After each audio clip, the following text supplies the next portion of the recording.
Hey everyone. I of course hope you're doing well through these complicated times, pandemic or otherwise, that you're safe and optimistic through it all, however involved you may be. Now, July overall recently ended, close to 2 weeks, but whatever. So, time to talk a little bit about what I got over the month.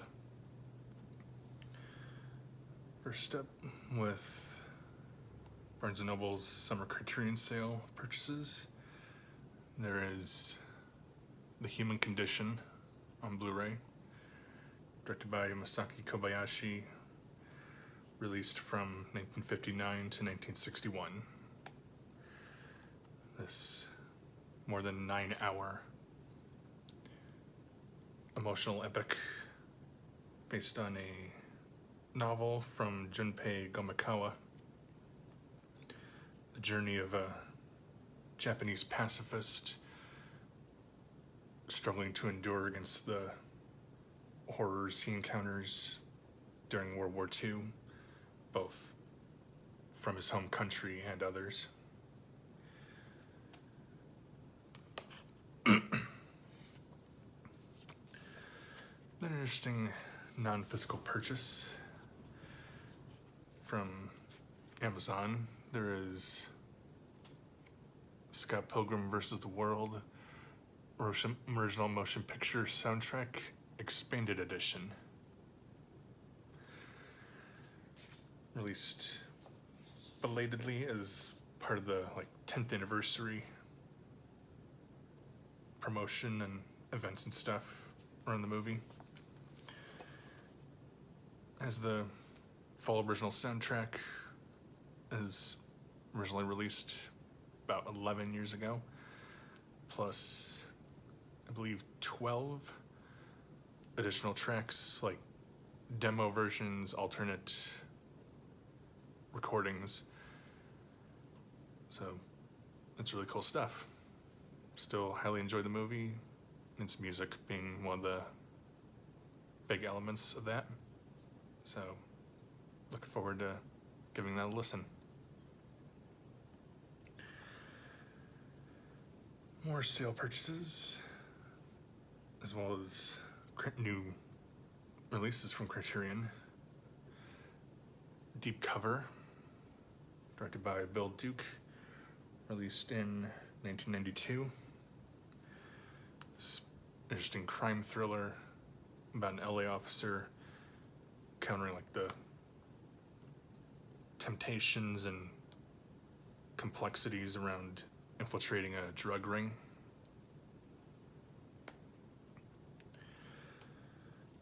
Then Working Girls, directed by not the historical Lizzie Borden, released in 1986. It's an interesting drama about a woman who takes up work as a prostitute at I believe New York, in Manhattan brothel, while getting her photography career off the ground, encountering the highs and lows around that.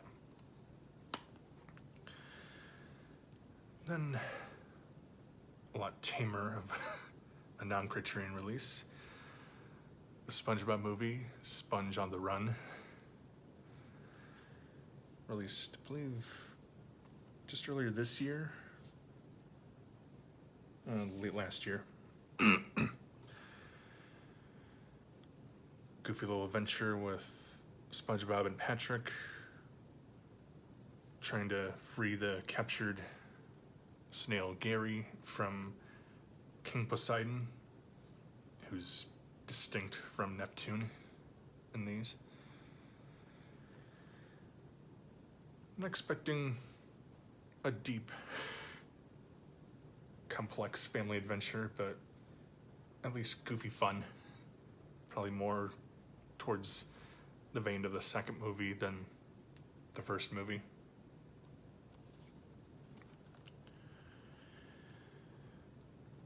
More Criterion purchases. Is Chop Shop, directed by Ramin Barani, released in 2007. His second feature, follow-up to Man Push Cart, which I previously bought.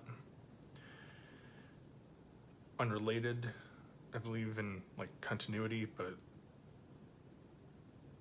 kind of a similar atmosphere. A young orphan boy trying to help himself and his sister, well, by getting by in the chop shops and industrial areas around Willets Point in Queens. Then the documentary 2-pack of Streetwise and Tiny, The Life of Aaron Blackwell, directed by Martin Bell, with like input by Mary Ellen Mark. Released in 1984 and 2016, respectively. First, taking a look at like homeless and runaway youth around Seattle, and then a later look and like reflection on the life of one of the first movies, like breakout subjects of discussion. So nice bits of nonfiction there. Over to toys. The newest Star Wars Lego Microfighters from Series 8. There's another new Millennium Falcon with slightly different Han Solo. A couple different pieces, but still a pretty familiar build. And then a 2-pack of Luke Skywalker with a Tauntaun and an AT-AT or ET-AT and its driver. So for a little alternate Hoth showdown. Still fun little builds, but I'm kind of bummed out that there isn't much variety in this version. Not even someone else for Honda face off against. And of course, there have been Millennium Falcons and AT-ATs released before, so would have liked a little something different, but still don't mind having them. Final Criterion sale purchase from the month. F for Fake, directed by Orson Wells, released in 1975. Ignore that. I'm not sure how much that showed up in the audio, but this little docudrama about exploring deceit, illusion through like art, through history, on American and international backdrops. So, sounds very intriguing.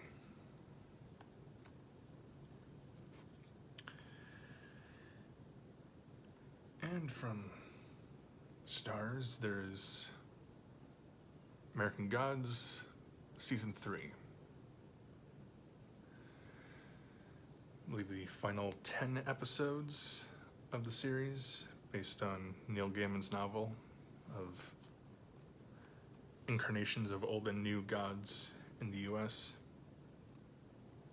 preparing to wage war.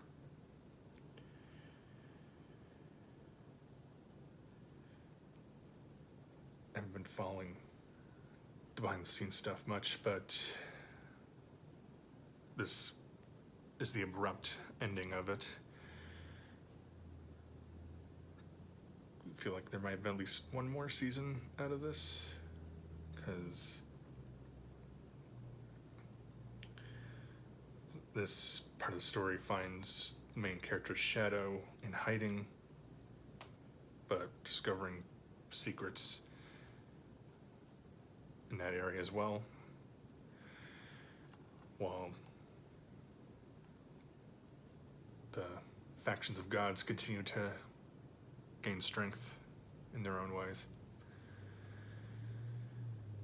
Now, there were kind of issues around the cast and crew sides of things, so however this turned out, whatever I think of it as I watch it, I'm confident it'll be bittersweet to some extent.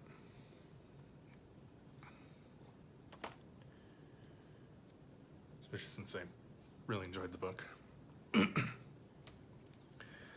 And now onto comics. From IDW, issue 32 of Transformers Ongoing.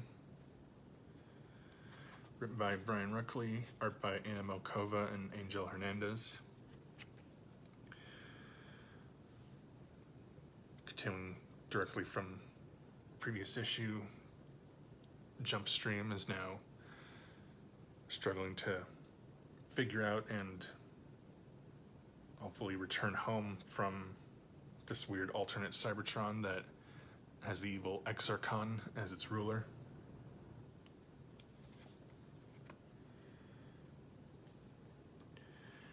The fifth and final issue of the Transformers Escape miniseries, written by Brian Ruckley with art by Beth McGuire-Smith. The big fight for Darkmount has finally come as the Insecticon swarm attacks, and Wheeljack and his team hope to get the Ark ships ready for launch, hopefully get some of Cybertron's organic population to safety, while also seeing where Straxus stands in all this.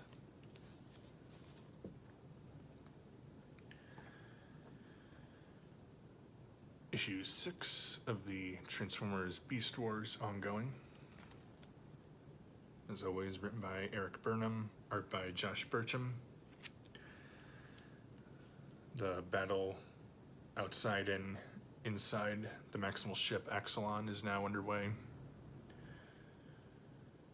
Predacons hopefully hoping to take down the Maximals, while we soon figure out where Dinobot now stands in these battles.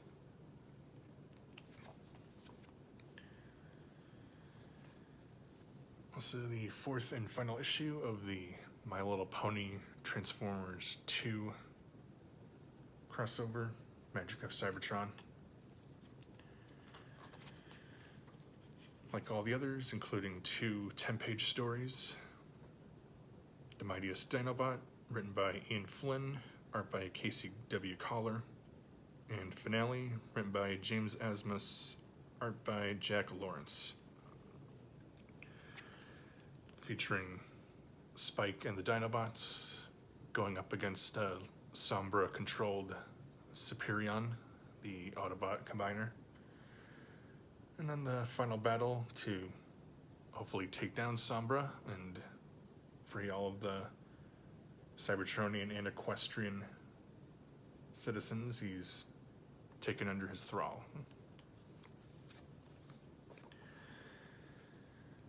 And also from Dark Horse, there is Avatar: The Last Airbender, Suki Alone. Another one-shot graphic novel, following up from like the Katara and Toph ones from pretty recently. Written by Faith Erin Hicks, art by Peter Wortman. Taking place between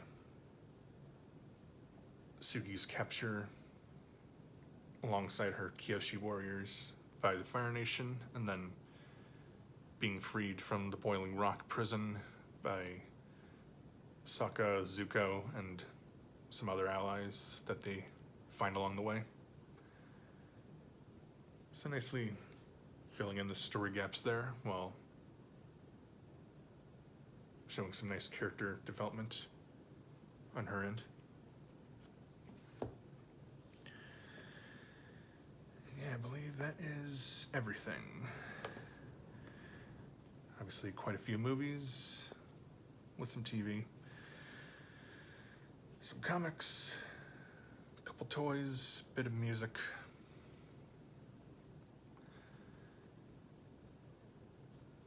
Nice variety all around.